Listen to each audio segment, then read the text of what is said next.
एक समय की बात है, एक हरे भरे जंगल में, जहाँ पेड़, पौधे और झरने मिलकर एक अद्भुत दृश्य बनाते थे।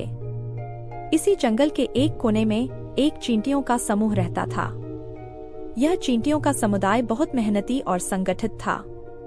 उनमें से एक छोटी चींटी, जिसका नाम मिनी था, सबसे ज्यादा मेहनती और जीवंत थी। वह दिन रात बिना थके काम करती थी और अपने काम में पूरी तरह से डूबी रहती थी। मिनी की दिनचर्या बहुत ही नियमित थी। हर सुबह सूरज की पहली किरण के साथ ही वह अपने घर से बाहर निकलती और अपनी रानी और समुदाय के लिए भोजन की तलाश में निकल पड़ती। मिनी ने अपने काम के प्रति समर्पण और निष्ठा की एक मिसाल कायम की थी। वह एक बार भी अपने काम से नहीं कतराती थी और हमेशा समय पर अपने कर्तव्यों को निभाती थी। एक दिन जब मिनी अपने सामान्य काम में लगी हुई थी, उसने देखा कि जंगल के दूसरी तरफ एक बड़ा फल गिरा हुआ है। मिनी ने सोचा, अगर मैं इस फल को अपने समुदाय के लिए ला सकूं, तो यह बहुत ही लाभदायक होगा। उसने अपने दोस्तों को बुलाया और उन्हें अपनी योजना के बारे में बताया। मिनी, दोस्तों, मैंने जंगल के दूसरी तरफ एक बड़ा फल देखा है। हमें मिलकर उसे लाना चाहिए। मिनी के साथी चींटियों ने सहमति जताई और सभी ने मिलकर उस फल को उठाने की योजना बनाई। लेकिन फल इतना बड़ा और भारी था कि उसे उठाना मुश्किल हो रहा था। मिनी ने हार मानने की बजाय अपनी कोशिशें जारी रखीं और अपने साथियों को भी प्रेरित किया।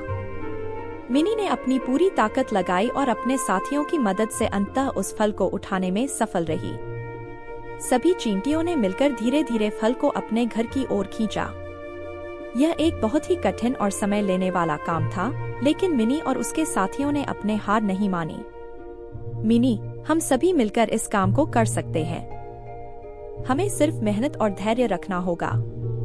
सभी चींटियों ने मिनी की बात मानी और अपना प्रयास जारी रखा। धीरे धीरे वे उस बड़े फल को अपने घर तक ले आए। रानी चींटी और सभी साथी चींटियों ने मिनी की प्रशंसा की और उसकी मेहनत और समर्पण के लिए धन्यवाद किया। कुछ दिनों बाद एक नई चुनौती सामने आई। जंगल में एक बड़े तूफान की चेतावनी दी गई थी। सभी जानवर अपने अपने घरों में छिपने लगे। मिनी ने देखा कि तूफान के कारण उनके घर को नुकसान पहुंच सकता है। उसने सोचा, हमें तुरंत कुछ करना होगा ताकि हमारा घर सुरक्षित रह सके। मिनी ने तुरंत अपने साथियों को इकट्ठा किया और उन्हें निर्देश दिए। मिनी, हमारे घर को सुरक्षित रखने के लिए हमें कुछ मजबूत दीवारें बनानी होंगी। हमें जल्दी से काम करना होगा।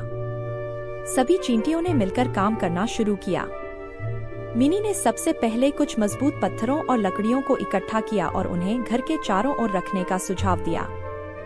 सभी चींटियों ने मिनी के नेतृत्व में तेजी से काम किया और तूफान से पहले ही एक मजबूत सुरक्षा दीवार बना दी। जब तूफान आया तो उसकी तेज हवाएं और बारिश ने जंगल को हिला दिया। लेकिन मिनी और उसके साथियों की मेहनत और साहस के कारण उनका घर सुरक्षित रहा। तूफान खत्म होने के बाद सभी चींटियों ने मिनी की सराहना की और उसे एक हीरो के रूप में देखा। इस घटना के बाद मिनी ने महसूस किया कि सामूहिकता की ताकत सबसे बड़ी होती है। उसने अपने साथियों को प्रेरित किया कि वे हमेशा मिलकर काम करें और एक दूसरे की मदद करें। मिनी, हम सभी को मिलकर काम करना चाहिए और एक दूसरे की मदद करनी चाहिए। यही हमारी सबसे बड़ी ताकत है। मिनी की यह सीख सभी चींटियों ने अपनाई और वे हमेशा मिलकर काम करने लगे। मिनी की मेहनत और साहस के कारण चींटियों का समुदाय और भी मजबूत और सुरक्षित हो गया। अब वे किसी भी चुनौती का सामना करने के लिए तैयार थे।